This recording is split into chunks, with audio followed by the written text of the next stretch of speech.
Hey guys, so this video is to guide you a little bit. It's not going to have all the detail through doing a multi-view drawing in Inventor for probably your very first time. Um, we're trying to just get you to dive in here quickly and experiment a little bit and see some things. So first, know that Inventor is broken into different types of files. Talk about that in another video though. There's part files, assembly files, drawing files, and presentation files. We're going to use both a part file and a drawing file in this video. So first, let's open a part file. We have to build a part. This is sketch space modeling. We're going to use 2D, two-dimensional sketches, and then tools within Inventor to take those 2D sketches and turn them into 3D models. I've taken my puzzle cube, linking cube blocks, and assembled them in a configuration that I wanted to build. I'm asking that you guys do a some shape that is 5 to 6 blocks, so no less than 5, no more than 6, so 5 or 6, and I'd like you to arrange them in a way that the depth is not consistent everywhere from kind of any of the angles. So like if I took this block right here off, it looked like a T shape and everything would be 1 unit deep. And I'm trying to avoid that we get a little more detail, a little more dimensioned and kind of uniqueness to our shape than really just like a one dimension shape where we take our 5 or 6 blocks, lay them out on a table and kind of connect them all while they're all still flush to the table. Okay, so this is going to be mine. I took a front, top, right isometric view of it, so where I can basically on the front view it would look like a T. Okay, and then on this side it would look like the right view would look kind of like a backwards L, and then the top view will look kind of like a little T as well. But so this little connector sticking is pointing up, so that's going to be the top. So I'm going to do this by drawing the front view first. So I need to draw like a T shape. Okay, so I open a part file and I'm going to say start new sketch, and I'm going to choose the XY plane. It really doesn't matter, but I'm going to choose one of these, so I'm going to go with the XY plane. I select it. That gives me a flat surface in which I'm working on. Scrolling, zooming in and out with my scroll wheel, zooms in and out, and I'm going to go grab the line tool. Okay, and I'm going to actually start with the origin. So I'm going to kind of get that green dot. It says my first point that I created is stuck at the origin. And I'm going to think about that shape that I had. Before I would come up and make the turn for the T, it was 2 blocks tall. So each of those blocks is 0.75. So 0.75 times 2 is 1.5. I'm going to type that in, and that gives me a constraint of 1.5 inches. And right now I'm vertical. I'm going to click there. Okay, I'm going to use my mouse to zoom. All right, I'm going to turn to the left. So this will be the kind of the bottom left corner there of the front view. I'm going to go this way, 0.75. So I've got that 90-degree constraint. You can see the length is highlighted in blue. I'm going to type 0.75 while that's there. Hit the tab. I can change the angle if I want, but that's good. I'm going to hit enter. Now I'm going to go up 1 block, so 0.75, and make sure on my screen it's vertical. Type 0.75 into the distance, hit enter. And then that T is 3 blocks across, which would be 0.7 times 3, or 2.25. It's actually a cool thing you can see. Inventor will do the math for you. If you type 0.75 times 3, make sure you're horizontal so you got that angle you want. Hit enter.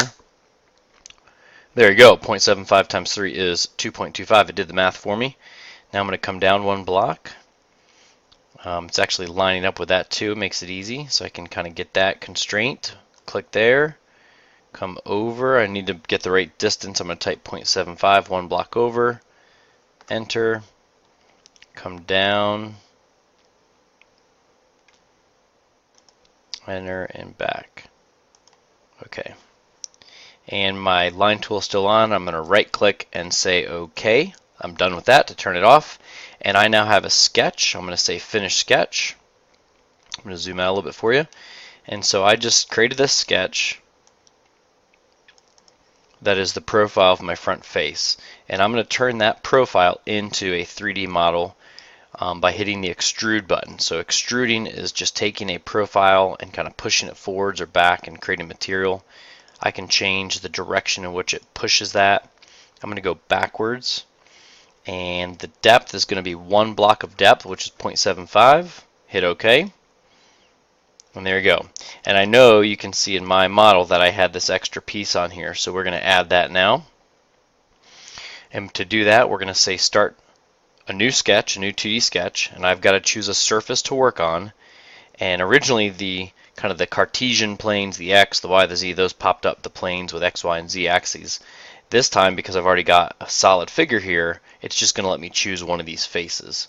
So I'm going to just say start 2D sketch, and we're going to draw on this surface, and we're going to make a square right here. And this time I'll use the rectangle tool, kind of right here, pull diagonally up. And I want the width of it to be 0.75, one block, the height of it to be 0.75. And there you go, I made a square. That's it, that's all to my sketch. So finish the sketch. And now that's a new sketch, a new profile that I can use for the extrusion tool again. So I'm going to extrude it. It predicted, because I already did a 0.75 extrusion, that I might want to use that again. It was correct. It doesn't really know, it just uses kind of old values. And if I don't need to edit that or change that, then I can hit the green check. Okay, if we would like to change this to purple, just since I use purple blocks, I can come over here and just select the part. And then let's see, my window's a little collapsed down. Okay, this color wheel right here, with kind of looks like a little cup icon in the bottom right corner. I'm going to click that, and then I can just grab on the color wheel the color I want, and I'll do my best to kind of get a purple. Hey, how about that? Was close. There you go, and I can change the shading there, how much light is in there, but good enough. So I got a purple block, and that's it. Now let's save this. So I'm going to hit the save button, and we're going to save this into a very specific folder. So under my username, see how I found my name here in the drop down?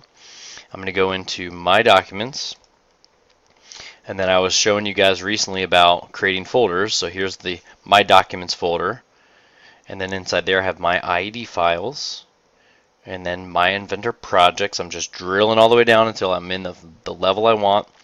And this paper, basically this document, I'm going to tuck inside just the inventor practice.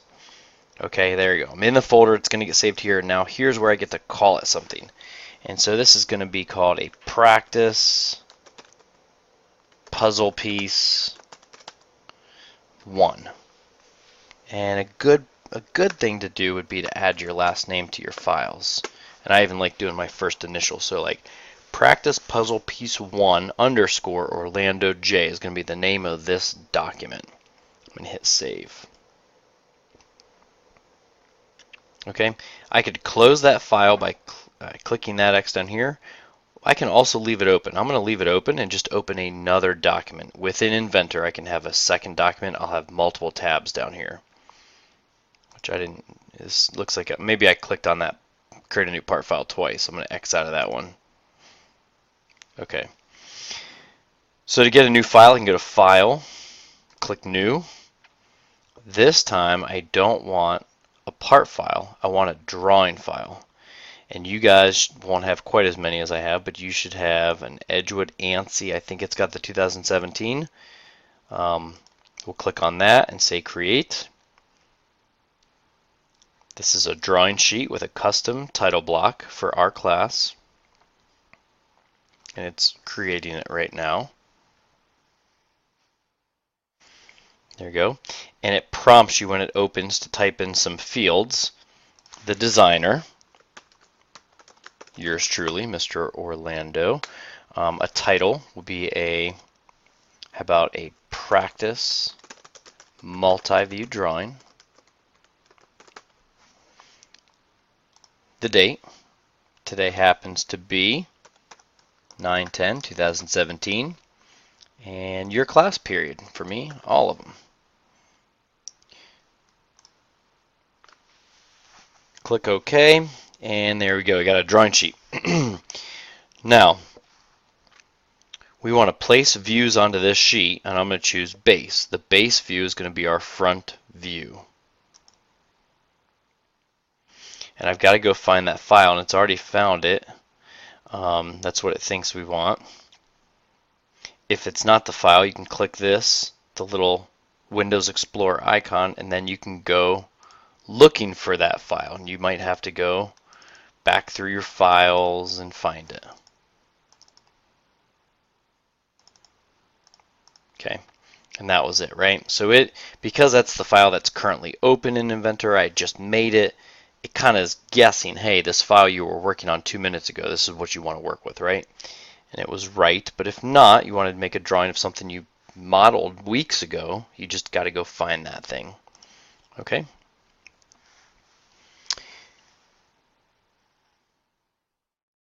All right, and then this is actually brand new in Inventor 2017. At least as far as I'm aware, we didn't have this in 15 last year that we were teaching from.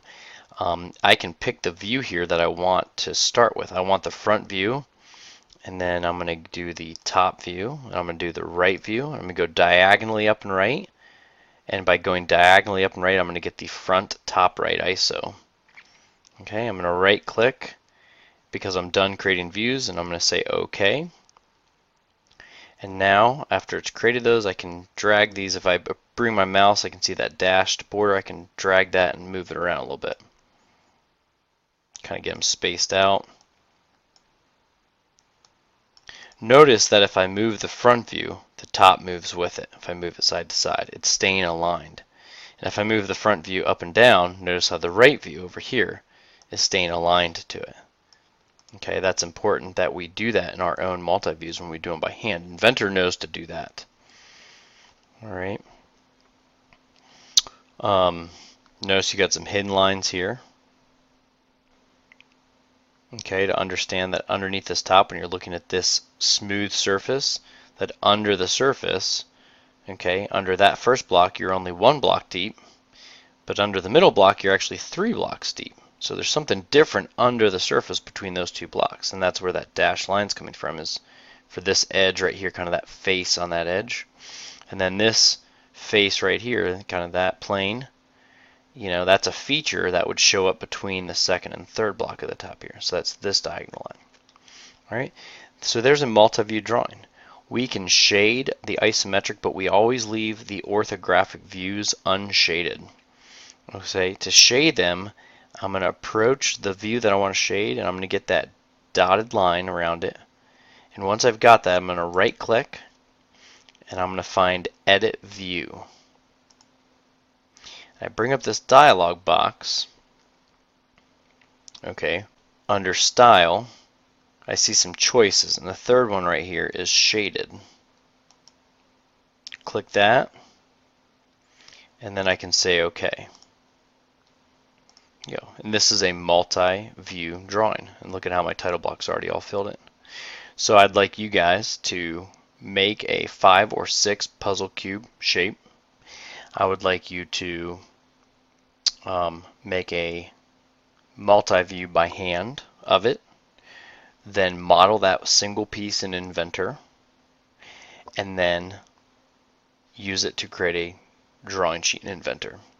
Let's save this drawing sheet now as well. So I can hit the little save button here, or I can hit File and Save. Either way. And it's guessing I want to go to the same folder that I just saved to a few moments ago, Inventor Practice, and it's correct. And it's even given me a name already, which is the same name. Now this is okay.